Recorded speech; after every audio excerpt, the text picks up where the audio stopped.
Des contraintes d'ordre financier, technique et politique n'ont pas permis au 4e recensement général de la population et de l'habitat d'obtenir les résultats escomptés. Les autorités ivoiriennes ont donc décidé de lancer un 5e RGPH qui consistera à recueillir des données démographiques, sociales et économiques sur toute la population vivant sur le territoire national, qu'elle soit de nationalité ivoirienne ou étrangère. Les résultats de ce recensement général permettront d'avoir une meilleure connaissance de la répartition et de la structure de la population.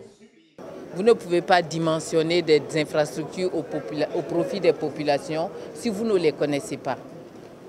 Tous les pays du monde sont obligés de périodiquement mettre à jour les informations sur la population et les caractéristiques. Nous, par exemple, nous sommes un pays jeune. En fonction du nombre de jeunes, en fonction du nombre d'enfants, on peut programmer des opérations de vaccination.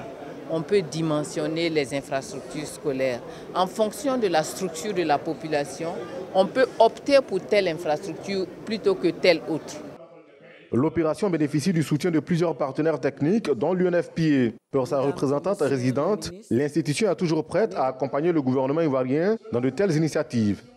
L'UNFPA est déjà en travail avec l'INS, avec ses agents techniques pour l'assurance de qualité. Parce qu'à l'INS, il y a déjà des experts.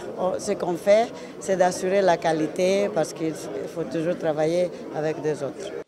Le coût du RGPH 2019 s'élève à 19,6 milliards de francs CFA et l'État ivoirien a déjà décaissé 3 milliards pour les travaux préparatoires. Une table ronde sera organisée pour boucler le financement de l'opération. Merci beaucoup.